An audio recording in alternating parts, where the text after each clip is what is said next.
Hello everyone, एक बार फिर से आपका स्वागत है हमारे इस चैनल पे, जहाँ पे आज हम फिर से आपके लिए लेकर के आए हैं मार्केटिंग से रिलेटेड एक इंपॉर्टेंट टॉपिक, जो कि बहुत ज़्यादा इंपॉर्टेंट है आपके लिए एग्जाम के पॉइंट ऑफ व्यू से। मार्क्स की बात करें तो छोटा सा ही मार्क्स का क्वेश्चन इसका आ सकता है। छोटा सा बोला जाए तो 5 मार्क्स का ही क्वेश्चन यहाँ पे कवरअप हो सकता है, मैक्सिमम 7 मार्क्स का जा सकता है, उससे ज़्यादा जाने के इसके स्टैंडर्ड्स नहीं है। अब यहाँ पे बात करते हैं कि वो क्वेश्चन आएगा कैसे। या तो आपके पास शॉर्ट नोट लिखने के लिए आ सकता है कि मार्केटिंग मिक्स के बारे में थोड़ा सा बताइए सर्विस मार्केटिंग को लेकर के, या फिर जो है सर्विस मार्केटिंग को लेकर के जो है एक फुल फ्लेज क्वेश्चन पूछा जाएगा, जिसके अंदर उसकी मार्केटिंग मिक्स के बारे में भी आपसे डिस्कस करने को बोला जाएगा। सो उस लिहाज से आपको दोनों क्वेश्चंस अपने तैयार करने हैं। सो फटाफट शुरू करते हैं। मार्केटिंग मिक्स कह लीजिए, या फिर इसके जो है इंपॉर्टेंट 7 पीस आप इसको बोल सकते हो। 7 पी ऑफ सर्विस जो है मार्केटिंग, सर्विस मार्केटिंग के 7 पीस भी आप इसको बोल सकते हो। तो दोनों के लिहाज से ये क्वेश्चन आपको वर्ड्स के वर्ड्स ध्यान देना पड़ेगा कि अगर ऐसा ना तो वैसा आ जाए तो आप उसको एक तरीके से समझ पाओ कि भैया क्वेश्चन एक जो है बनाने वाला क्या पूछना चाह रहा है। तो चलिए शुरू करते हैं। सबसे पहला जो है वो है प्रोडक्ट सर्विस। जब मार्केटिंग करी जाती है तो वहाँ पे सर्विस को आप मार्केट करते हो, यानी कि the product which you want to sell in the market is what is a service. Let's take an example. जब हम नॉर्मल मार्केटिंग की बात करते हैं, सर्विस को एक सेकंड के लिए साइड निकाल दे, तो हम जब नॉर्मल मार्केटिंग की बात करते हैं और वहाँ पे पढ़ते हैं प्रोडक्ट के बारे में, तो देखा जाता है कोई ना कोई प्रोडक्ट होना चाहिए। जैसे अगर मैं हूँ मार्कर बेच रही हूँ तो ये क्या है, प्रोडक्ट है। मुझे ये दिख रहा है जो बहुत गंदा हो रखा है, मेरी बेइज्जती हो रही है, ठीक है। तो जो मुझे दिख रहा है ये प्रोडक्ट है। अब रजिस्टर्ड है, ये मुझे दिख रहा है प्रोडक्ट है। व्हाइट बोर्ड है, मुझे दिख रहा है प्रोडक्ट है।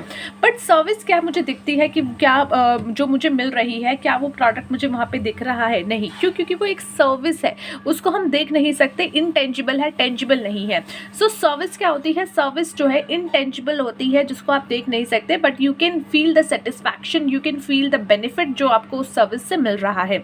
सो यहाँ पे जो प्रोडक्ट है वो दिखता नहीं है, बट जो कस्टमर उसको ले रहा होता है, जो कस्टमर उसकी सर्विस ले रहा होता है, उसको उससे एक सेटिस्फैक्शन मिलती है।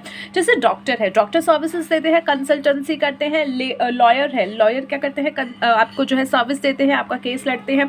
तो यहाँ पे आपको जो है, आपको जो भी प्रोडक्ट मिल रहा है आपको वो दिख नहीं रहा, बट यहाँ पे सर्विस है, वो क्या होती है, वो आपको फील हो रही होती है कि मुझे इससे कुछ बेनिफिट मिला है, इस डॉक्टर की दवाई से मुझे बेनिफिट मिला है, इस लॉयर की वजह से मुझे बेनिफिट मिला है।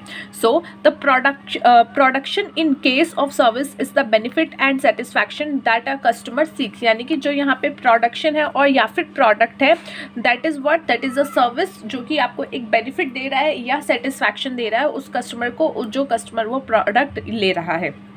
Next is pricing. For service the term pricing can not different meaning depending upon the type of service. अब सर्विस की जो है ना अलग अलग प्राइसिंग हो सकती है, अलग अलग प्राइसिंग फॉर अलग अलग पीपल ऑल्सो। जैसे आपकी अलग प्राइसिंग कैसे हो सकती है, डॉक्टर की सर्विस अलग है, वो अलग प्राइसिंग लेगा। वहीं स्कूल में आप जो है आप सर्विस लेने जाते हो, स्कूल में क्या करते हो, एजुकेशन की सर्विस लेते हो, वहाँ पे अपना एजुकेशन बढ़ाने जाते हो, तो वहाँ पे भी आपको सर्विस मिल रही है, वहाँ पे आपसे अलग प्राइस लिया जाएगा। लॉयर आपसे अलग प्राइस लेगा, रेस्टोरेंट अलग लेगा, थिएटर अलग लेगा, और ये सारे करके क्या रहे हैं, ये सारे आपको सर्विस दे रहे हैं, ये सारे आपको हमको मिलके पागल बना रहे हैं, ये सारे हमको सर्विस दे रहे हैं, और इन सब का जो है प्राइसिंग अलग अलग होगा। सो डिपेंड करता है उस सर्विस पे जो सर्विस दी जा रही है।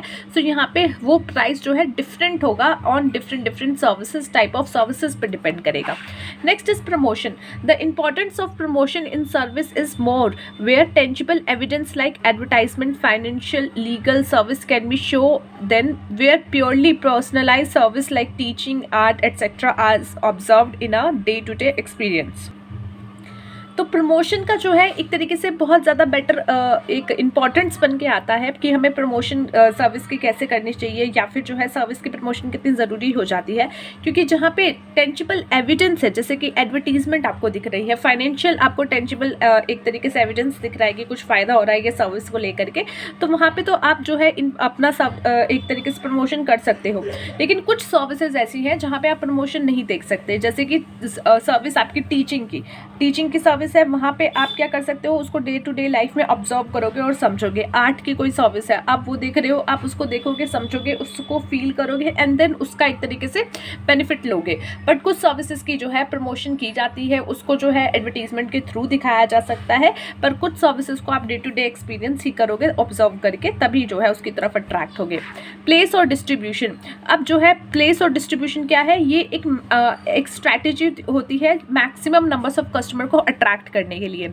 जैसे प्लेस और डिस्ट्रीब्यूशन, आप मान लो आप रेस्टोरेंट में गए, बहुत बढ़िया रेस्टोरेंट है, वहाँ पे जो प्लेस है जहाँ पे वो सर्विस डिस्ट्रीब्यूट हो रही है या जहाँ पे वो सर्विस मिल रही है, वो प्लेस कैसा है, वो प्लेस ऐसा होना चाहिए, रेस्टोरेंट ऐसा होना चाहिए, देख के मज़ा आ जाए, खाना खाने का मन ही ना करे, आपका ध्यान ही उधर चला जाए। सो ऐसा प्लेस आपका हो, ऐसा डिस्ट्रीब्यूशन आपका हो कि भैया जहाँ जहाँ आपको सर्विसेज देनी है वहाँ आप उसको ठीक से दे सकते हो।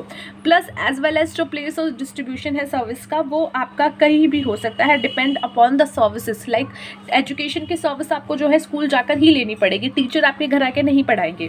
एंड कुछ सर्विसेज ऐसी है जो आपको घर आके, जैसे प्लम्बिंग की सर्विसेज हो गई, तो वो आकर के आपको घर पे ही दी जाएगी। तो ये क्या है, प्लेस और distribution depending upon the service की किस टाइप की आपकी सर्विस होती है। सो उस तरीके से जो है आपका देखा जा सकता है कि कौन सा प्लेस है, कौन सा डिस्ट्रीब्यूशन उस तरीके से हो रहा है। Next is people. अब देखो पीपल का मतलब क्या है, कोई भी कंपनी जो सर्विस दे रही है, ठीक है, अब वो जानती है कि जो उसके सबसे एंड जो है यूजर्स हैं, उनसे सबसे ज़्यादा डायरेक्टली कौन कनेक्टेड रहता है, हमारे जो है सेल्समैन या फिर वो पर्सन जो सर्विस प्रोवाइड करा रहे हैं। तो इसलिए उन लोगों को जो कि सर्विस प्रोवाइड करा रहे हैं, उनको इतनी नॉलेज होनी चाहिए कि कैसे परफॉर्म करना है, कैसे उन लोगों के साथ अट्रैक्ट करना है, कैसे कस्टमर को जो है जाल में फंसाना है, ताकि वो अच्छे से उनसे जो है एक रिलेशन बना करके रख पाए। So people constitute an important dimension in the management of service, यानी सर्विस की जो मैनेजमेंट में आपका सबसे इम्पॉर्टेंट कंस्टिट्यूट आप कह सकते हो, दैट इज पीपल। क्यों? क्योंकि in their role both as performance of service and as customer, people as performers of service are important because customer sees the company through its employ. क्यों? क्योंकि company, अगर आप देख रहे हो, आप सपोज करो आप गए किसी भी जगह पे जहाँ पे आपको सर्विस लेनी है, किसी होटल में गए, वहाँ पे जो आपसे बिल्कुल कनेक्ट है वो कौन होते हैं, वेटर होते हैं, क्योंकि वो आपको जो है सामान सारा ला करके देते हैं जो आपको रिक्वायर्ड होता है। आपको जो है एक तरीके से देखते हैं आपको क्या चाहिए क्या नहीं चाहिए, तो उस लिहाज से वो आपसे सबसे ज़्यादा कनेक्ट होते हैं। तो इसलिए उनकी परफॉर्मेंस जो है बहुत ज़्यादा मैटर करती है। अगर वो बहुत अच्छे से आपसे बात करेंगे, बहुत तमीज़ से आपसे बात करेंगे, आपका जो है आपका ऑर्डर टाइम पे लाएंगे, टाइम पे आपसे जो है बिल पेमेंट करा लेंगे, सब कुछ करा के नक्की कर देंगे, सो इट मीन्स आपको अच्छा लगेगा कि हाँ इनकी सर्विस अच्छी है। क्यों? तभी आपको पता चलेगा कि हाँ इनकी सर्विस कितनी अच्छी है, कंपनी कितनी अच्छी है, या रेस्टोरेंट कितना अच्छा है। आपको इससे नहीं पता चलेगा कि भाई मैनेजर कैसे बात कर रहा है या ये सब चीज़ें कैसे हो रही है। जो लोग सबसे ज़्यादा आपसे कनेक्टेड है, वेटर्स जो आपको सर्विस प्रोवाइड करा रहे हैं, उन्हीं लोगों से आपको पता चल जाएगा ये कंपनी बढ़िया है या ये रेस्टोरेंट बढ़िया है। सो इससे क्या है कि जो वो लोग हैं, जो आपकी कंपनी के लोग हैं, जो डायरेक्टली आपके कस्टमर से कनेक्टेड हैं, उनको एक तरीके से बहुत अच्छी नॉलेज होनी चाहिए। नॉलेज यानी कि कैसे उनसे ट्रीट करना है, कैसे उनसे बात करनी है। सो employ represent the first line of contact with the customer, they must therefore be well informed and provided the kind of service that win customer approval. ठीक है, next one is your process के बारे में बात करें। इन a service organisation the system by which a customer और client receive delivery of the service constitute the process मतलब क्या है, ये पूरा का पूरा एक तरीका जहाँ पे जो है कंपनी अपनी डिलीवरी करती है सर्विसेज की, किसको, अपने कस्टमर को, या जिस भी जो भी कंज्यूमर है उस सर्विसेज का, उसको। सो सर्विस ऑर्गेनाइजेशन में एक सिस्टम होता है जिसके द्वारा क्लाइंट तक जो है वो डिलीवरी की जाती है सर्विस की, and that process is called your, कि भाई ये प्रोसेस है और ये जो है इस तरीके से प्रोसेस काम करेगा। In fact food outlets the process comprises buying a coupon at one counter and picking up the food against that at another counter. जैसे कि आप गए किसी फूड आउटलेट पे, ठीक है, तो वहाँ का प्रोसेस क्या है कि एक जगह से आप टोकन ले रहे हो, दूसरी जगह खाना ले रहे हो, तीसरी जगह जाकर के उसको बैठ के खा रहे हो। तो ये क्या है, दिस इज अ प्रोसेस। जैसे आप वहाँ पे सर्विस कलेक्ट कर रहे हो, ये उसका प्रोसेस है। Next is physical ambience. Physical evidence is of two type, essential and perishable. अब फिजिकल एविडेंस क्या है, टू टाइप के होते हैं, एसेंशियल भी होता है और पेरिपेरियल भी होता है। एसेंशियल एविडेंस जो है रेफर करता है कि उसकी बिल्डिंग कैसी है, उसका इंटीरियर कैसा है, उसका डेकोर कैसा है, उसका लोगो कैसा है ऑफ द सर्विस ऑर्गेनाइजेशन। जैसे कि आजकल जो है बहुत ज़्यादा ये एक चलन आ गया है कि पुराने एयरक्राफ्ट, पुराने एरोप्लेन्स जो होते हैं, बड़े साइज़ वाले एयरक्राफ्ट तो नहीं, एरोप्लेन्स जो होते हैं उसको क्या किया जा रहा है, जो ख़राब हो चुके हैं उनको कहीं एक जगह पे सेटअप किया जा रहा है एंड देन उसमें रेस्टोरेंट खोले जा रहे हैं। मेरे आसपास जो है ये रोहिणी के इलाके में है, रोहिणी में एक मेट्रो वॉक करके जगह है, I don't know, adventure island में मेट्रो वॉक कहते हैं उसको। सो वहाँ पे जगह है और वहाँ पे ये सेटअप बना हुआ है। तो ये क्या है, एक तरीके से कैसा आपका लोग उसकी तरफ अट्रैक्ट हो रहे हैं, क्यों? क्योंकि फिजिकल एविडेंस जो है उसका, फिजिकल जो है स्ट्रक्चर जो है बहुत मज़ेदार है, उसकी बिल्डिंग कह लीजिए, क्योंकि वो पूरा बिल्डिंग ही मान लिया जाएगा।